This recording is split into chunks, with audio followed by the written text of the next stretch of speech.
Now, from Frankfurt, Germany, it's Europe Tonight. The Terminator has just bought himself the tank he drove as an Army conscript, and he's shipping it to the United States. Good evening, I'm Army Sergeant Eric Millam. Defense Ministry officials in Vienna said Thursday that Austrian-born actor Arnold Schwarzenegger, star of the Terminator movies, bought a surplus tank, the very one he drove during his military service in 1966. A Defense Ministry spokesman said Schwarzenegger did not buy the tank to drive around. He said that the actor wants to put the tank outside one of the restaurants he jointly backs with two other screen tough guys, Rambo star Sylvester Stallone and Die Hard hero Bruce Willis. The spokesman declined to reveal how much Schwarzenegger paid for the tank. How radical are the neo-fascists in the new Italian government? Joan Zach Nelson went to Rome to find out and filed this report on European Journal. The pictures give you a jolt. Supporters of Italy's new government giving the fascist salute.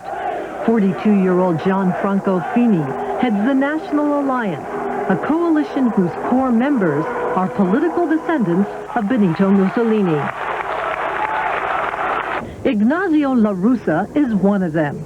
He holds the highest parliamentary job of anyone in the National Alliance. He sticks to the party line that they are a modern party of the right. Are you Democrats? Of course. On racism. We are all against, but fortemente against racism, against anti-Semitism, against xenophobia. On Mussolini. Italian people, and I think it's not interesting for American people what I think about Mussolini. And on NATO in the USA. Italy is not so important. Europe is not so important. We think more collaboration, but more peso, more important for Europe and for Italy. I personally, I am in love with the USA. The neo-fascists, or post-fascists as they like to call themselves, received only about 14% of the popular vote. But because they're part of the winning coalition, they've been appointed to nearly a third of the top ministerial positions. Professor Gino Uni, a centrist and opponent of the National Alliance, says the leadership probably is moderate, but he fears they legitimize others who are not. But the point is that they represent a part, a layer of public opinion of people who are not moderate, who are fascist, who are still fascist. That includes groups like this one. Located in the cave-like headquarters, young party members say they are proud of their fascist past, and they give leader Fini a thumbs down for denying his roots. Mussolini, Ronald Reagan, Margaret Thatcher, Hitler. The headquarters is decorated with fascist symbols and pictures of Mussolini. They believe the U.S., banks, and multinationals have exploited and colonized Italy. I'm not afraid of this. It is a wing, a minority group in Italy.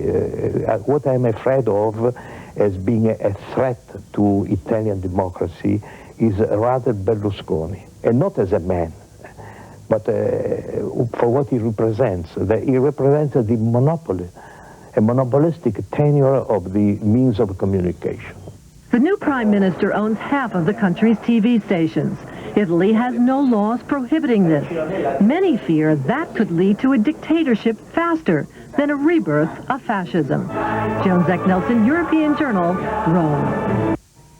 Violence against foreigners is a problem in many countries around the world. Even the United States has had to deal with violence against tourists. Now, violence against visitors to Algeria is becoming commonplace. The most recent victims were a group of Italian merchant marines who were murdered in their sleep in the port of Algiers. Navy Chief Journalist Chris McIntyre reports. 7 Italian sailors were murdered in their sleep aboard their ship as it lay at anchor in the North African port of Algiers. Islamic fundamentalists are being blamed for the explosion, but no one has claimed responsibility. Islamic fundamentalists in Algeria are trying to drive out all non-Muslims by mounting a campaign of bombings and murders. And that's Europe Tonight for this evening. Thanks for joining us and have a good night.